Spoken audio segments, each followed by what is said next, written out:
Thank you very much for joining me on Producers Hub for today. My name is Olaitan Meadows.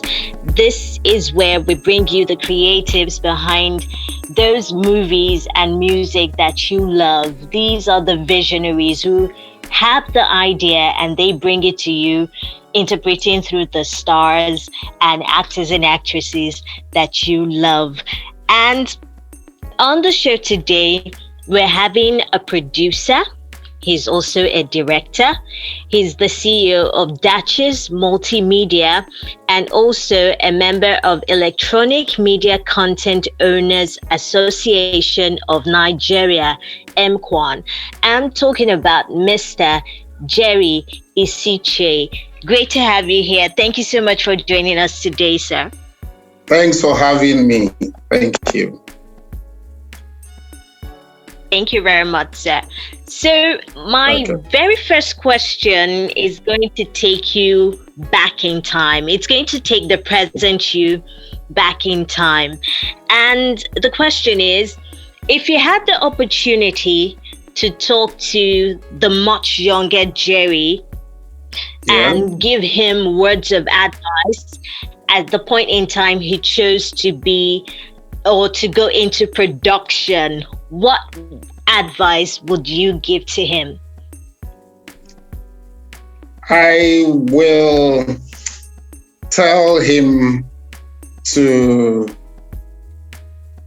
think about business more, because I think times have changed and it's no longer art for art's sake.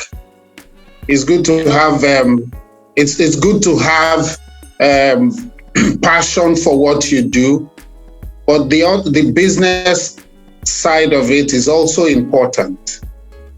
I guess that if I knew what I know now about the business side of our profession, I guess it would be much more better for me, if you understand what I mean. Yeah. That's why it's called showbiz, okay?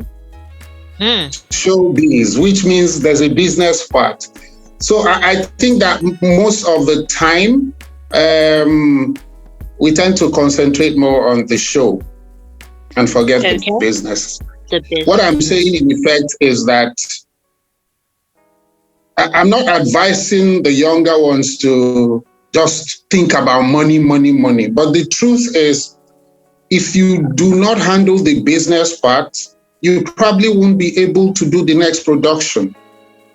Because the way we work here, you hardly find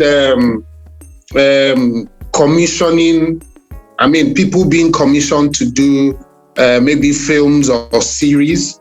So what it means is that the producer will personally have to source for funds and do his projects. So most times producers use their personal funds to produce maybe films or series. And then after that, they begin to try to make back that money. Now, if you do not handle the business part very well, if you produce one, you may not be able to produce another one. Okay.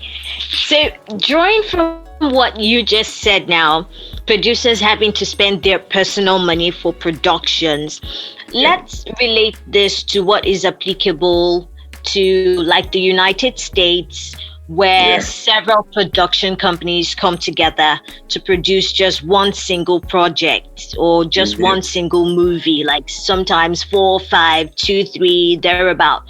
Why don't we have something applicable like that in Nigeria? Why is it that producers want to work alone on a project? Okay, now there are different factors responsible for this. Number one, we do not even have big studios like you have in the US, for instance. You don't have big studios. And then you know that in business, if 2 or more entities are coming together to do something, there are legal angles to it. Okay.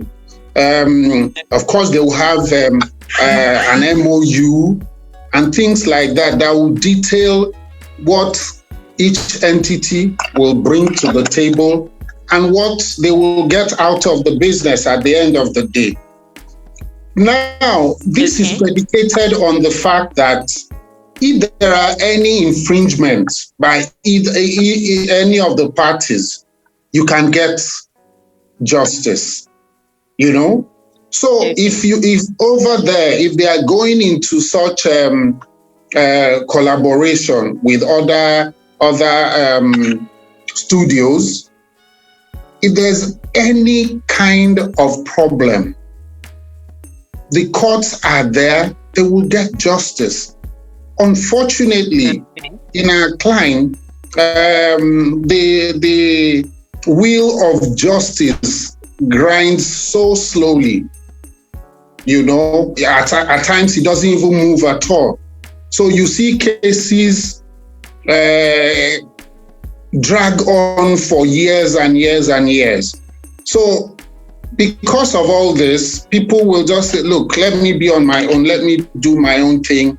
If I lose, I lose. If I gain, I gain. I don't want to get involved with anybody. And I think that's basically it. So people just want to stay on their own and do their thing. Of course, it will be much better to pool resources together. But until a time that we have the necessary structures for this to happen, I guess producers will still be doing their individual projects. As I speak, I'm not sure we have up to 2 entertainment lawyers in Nigeria.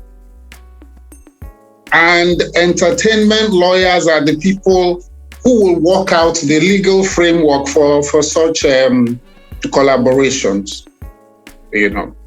So we will still get there. As far as I'm concerned, even if individual production houses do their thing, the first thing is to raise the quality of our works, so much so that, and then improve the business side, so much so that financial institutions see the viability of our industry. Then they will begin to get involved. Okay. And then when they begin to get involved, then people or producers will have more money to do their projects, which of course will impact positively on the productions themselves. Okay. So now I'm sure you must have had a lot of high points, low points, and challenges in your journey so far, looking at the fact that you've been in the industry for so many years. Now, let's start with your highest point now. What has been the highest point in your career? The highest point now, are you talking artistically or financially? Like artistically, the journey so far, it might involve financially, or probably you had this project that was really the height of your career, whatever it is that can be marked as the high point. Okay. I will think when our very first series, that's Footprints, when it was nominated for an award alongside Tinsel and other series for an award. Although Tinsel won it, but it just showed us earlier on that we're on the right track. Wow. That's a very great track, if I must say. Really great one. And congratulations all the same, sir. So, what is the lowest moment you've ever experienced? The lowest moment was one of our series. Then after shoot, where the storage where we stored all our footages. I think okay. So the editor, I think he was careless with the drives, and the footages got wiped off from the drive. This was like 2 weeks after shoot. Oh my God, the entire thing. Yes. So it took us time to retrieve. We now had to employ the services of very experienced people, and that cost us so much money to be able to retrieve the footages. At the end of the day, we didn't get all, but it was horrific, so to say. But somehow we got over that, and we're still in business. Wow, that is really, really low. All the hard work, all the money, all the everything just down the drain. Really low. Okay, we're still on Producers Hub, and my guest today is Jerry Isichei, and I will be back with you right after this break. Please stay tuned.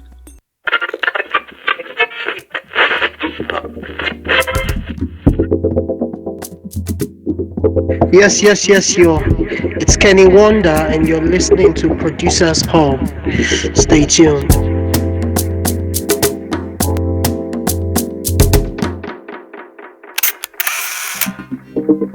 Hello, my name is Olaitan.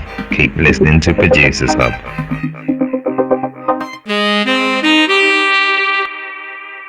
Okay, this is still Producers Hub, and I'm still with the producer and director and the CEO of Duchess Multimedia, Mr. Jerry Isichei. And before that break, he was telling us, or he told us about the low point of his career, which is the fact that they lost practically all the footages for a particular shoot that they had. And you must agree with me, like, that is the lowest of the low. All the hard work, everything down the drain.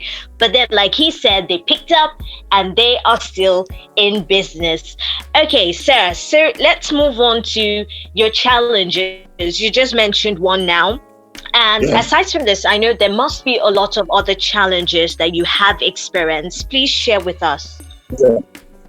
Okay, I think every other producer will also tell you this. I think the biggest challenge we have is funding. Okay. And I don't see this challenge just going away until the industry comes to a point where TV stations or platforms can commission producers to produce whether series or films for them, which is what happens anywhere else. Yeah, but if you're a series producer in Nigeria, which is what we do more, we do movies too, but we do essentially series. Now, the way we operate is that you spend your money to produce a series. Say you shoot like 26 episodes, and then you will go to the TV stations to request for airtime that you will pay for. Do you understand? Okay. So yes, the producer spends money to produce the work.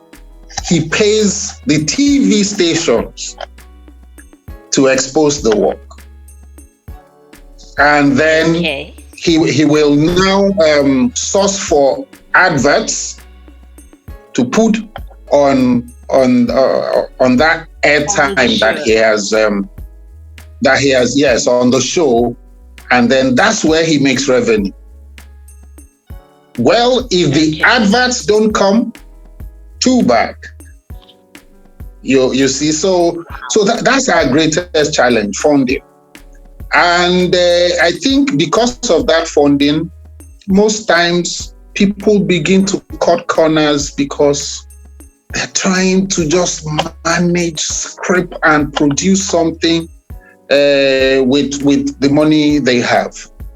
So funding is the biggest challenge in the industry. Yeah. Okay. So, as a producer who's also a director, does being able to carry out these two functions give a cutting edge to the quality of a production, since you have the vision and know the kind of picture that you want? Yeah. Well, when somebody is a producer and a director, you're wearing two caps. Now, not every producer is a director, and not every director is a producer. So there are some people, because a producer is more or less administrative, and somebody who manages the resource, whether human or otherwise, while the director is the one that has the vision, that will have to interpret the script. Okay, so it is the direct. So if already you direct, and you can also manage the production from the administrative angle and all that, then you will be able to. But there are two separate things, and I can tell you that it can be quite tasking. Not so easy to do, but if you've been doing it over time, you will know how to handle it. But most times, if you're producing and directing at the same time, you should have a production manager who is very good, so that anytime you are directing, you will detail the production manager on what to do, so that the fact that you're directing will not adversely affect the entire production. The production. Oh, okay. So let's take a closer look at your works now. When we look at the background story of most, if not all, your productions, from Meltdown to Family Forever to Footprints to Glass House, we can see that the log line or themes are family oriented. What informed your choice of choosing family-based stories? Okay, I think when I was very young, of course, it was NTA majorly. That was the TV stations that we had then, and the family that I grew up in, I remember Sunday evenings, we all get together as a family to watch the series they used to show then, whether it's Mirror in the Sun or Ripples, or so growing up, I had that upbringing of family getting together and watching TV, especially series on TV. I guess that affected my decision. So most stories that we want to do are usually stories that will bring the family together, promote nice things about family. So we want to tell family stories, and most of our works, every member of the family will have a character that will be dear to them. So you will see we'll have younger people, we have elderly people. So I think it's my earlier life that informs, that choice of doing family-oriented programs. Yeah. Programs. Okay, so let's relate now the way it used to be, the way family used to be now, to the way family is now. What can you say about this difference, the evolution of family from what it used to be to what it is now? I think that times have changed, and technology has also impacted on that. Technology has impacted on that. You know, like I mentioned earlier, back in the days, if you want to watch content, it was just NTA. Okay, so that means that everybody in the family will come together and watch that. There were no mobile phones. Okay. But today you have content on the go. So everybody have their phones, they have their iPads, so they can make a decision on what they want to watch. So it's almost impossible in a family to get even husband and wives hardly watch the same thing, because the way we have the explosion in technology has brought about people being able to access content on different platforms, the new media, your traditional TV, and all that. So, and I think it has affected the family units adversely, because people can be in their rooms. Maybe they have television in their rooms, or they watch whatever content they watch, or they want on their phones, on their iPads. Yeah. So that closely knit thing about families being together and watching probably a comedy and laughing together and discussing stuff. I think we have almost lost that, and it's a bit sad. But I guess the times have changed, or it's changing, and we just have to change with it. Okay, so just before we go, sir, like when you were talking to your younger self, you mentioned about focusing on the business part of the showbiz, like putting more effort into grooming the business part. So what kind of advice would you give aspiring producers or producers who are just upcoming in the sector? I think the important thing is to learn the trade. Be sure you understand it. Be sure you understand it. Most of our schools are mainly theoretical. Okay, so even if you go and read film and TV production in school, or you read theater arts, you don't really get practical knowledge, maybe a little. So when you come out, don't just jump and go and maybe get money together and just try and understand the business part of it, like I've said earlier. Try and understand that. Probably act as an intern, in a production outfit. You see how things are done. You see how productions are managed. You see how people, the decision-making part of a production. When you understand all that, okay, then you can begin to do things on your own, because we've seen many people, in fact, quite a number of people whom we started this with have probably gone on to other things. And I think that's because maybe they don't have enough passion, or maybe they made some mistakes, costly mistakes that they couldn't just stand and they moved on to other things. But I think most importantly, be sure that you have passion for it. Don't do it because you're looking for fame.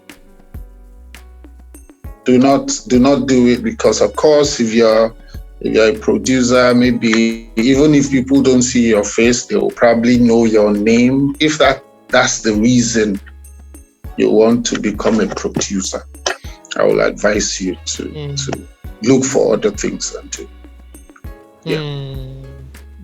All right. There you have it from Mr. Jerry Isichei. If you are just trying to make a name for yourself and you're not passionate about this business, the best thing you can do for yourself is look for something else to do and also learn the trade. Thank you very much for joining us, Mr. Jerry Isichei. It's been wonderful speaking with you, and I have learned a lot also. So our guest today has been Mr. Jerry Isichei, the CEO of Duchess Multimedia, also a member of Electronic Media Content Owners Association of Nigeria, MCON, and he is a producer and director. Thank you so much for joining me on Producers Hub today, and just join me for the next edition. My name is Olaitan Meadows. Bye-bye.